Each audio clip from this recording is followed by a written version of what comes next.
Hey everybody, we're going to do a little teardown video today. I really enjoy smart home stuff, but I'm not a big fan of smart things or smart hub or any of the specific smart home protocols out there. So I stumbled across this hook from, I forget the name of the company, I guess it's hookhub.com, but they make a smart home hub. This guy right here that controls those 433 megahertz outlet modules. I'm a big fan of those. I actually made a Raspberry Pi controller that did it off a web app, but it wasn't Amazon Echo or Google Home compatible. So when I saw this, I bought the first version. It's the one that has the blue glowing LED in it, and I have that one at home. I wanted to take one apart, but I didn't want to take apart the one I was using. So I bought this one, and it arrived today, so I figured we'd go over it, open it up, take a look. There's probably not going to be much, just some, board in there. But I figured it might be interesting. It's not bad design. It feels like ABS, injection molded. It's a little bit nicer package than the old one. The old one looks like it was definitely made by somebody starting a company. I mean, it looks fine, but if I were to show a picture, you'd know what I mean. But it works beautifully. I'm a big fan of this system. So let's see what else we get. We have got a power adapter. Let's see, we have a 5-volt 1-amp power adapter. The manual. And then probably a micro USB. Now they advertise a smart home on a budget, but I'll be honest. Well, I'm always honest, but I'll just say this right out.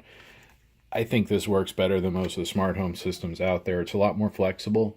If you rent or you don't want to commit to installing outlets and outlet modules, something like this is great. They just plug in. I don't have one here, I'd show you. But they just plug into the wall, and then you plug your thing into it. You link it up to this through their very nice web app, and then it ties into your Echo or your Google Home. I use it on my Echo, but you could use it on a Google Home. I tried it on my Google Home. I will say this wire's pretty cool. I like how they make it so you can shorten and lengthen it easily just by stretching that, because the way I have my setup at home, the outlet's really close to where this is going to sit. So I'm probably only going to need 6 or 8 inches of, maybe 10 inches. That's what she said. But let's see, it'll be about like that. And then that nice silicone wrappy thing goes around, and there we go. There we are. And then that'll go to the outlet. So it's kind of cool. I don't know if we're going to open this up. I don't know if that's glued or welded. I don't want to wreck the adapter. We'll check it with the spudger, but I'm not sure. This, get that stuff out of the way. You can see this has this mounting bracket, and it looks like, I don't know if that unscrews. It looks like it just unclips. Yeah, it just unclips. And I could put some screws in there and stick it on the wall. They don't send any, no other hardware. In fact, let's see if there's anything mentioned in here. Oh, just tells you how to get up and running real quick. If you need any of that info, feel free to pause right there. And here we go, and here's the instructions.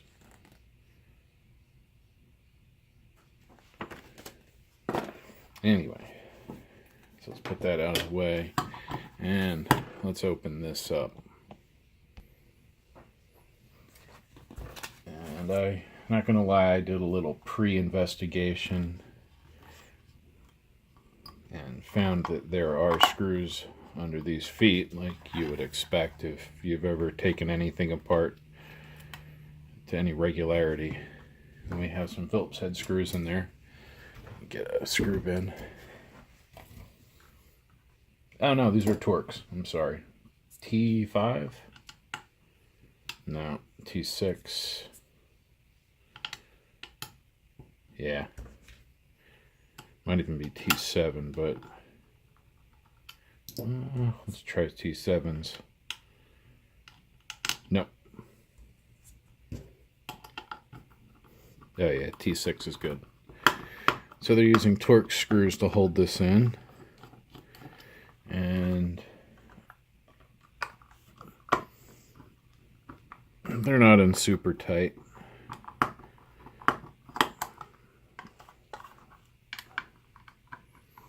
I will say the plastic feels kind of, I don't know, cheap. It's got like a cheap feel to it, but, you know, whatever. You're not going to be looking at this thing. It's going to be back behind your router or something, so whatever. I'm not going to be showing it off. I'm going to show off how it works. There we go. There's the board. And that must be the the wireless 433 megahertz chip, I'm guessing, or the board. Let's see if we can pop it out. Button over there. There's the charger. Yeah, there we go. Nice.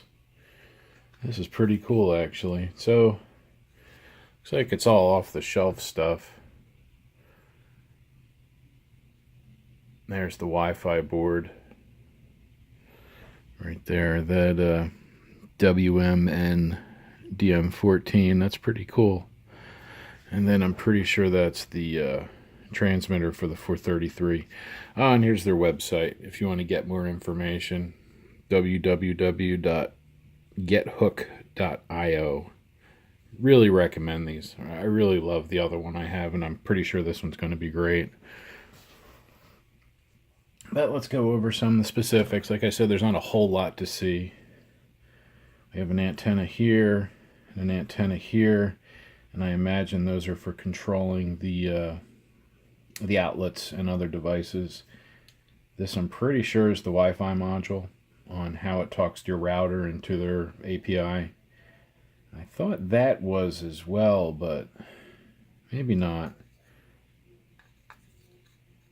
See, I think that might be the 433 chip, like I said originally. I'm going to go look it up real quick. Alright, I was pretty close, actually.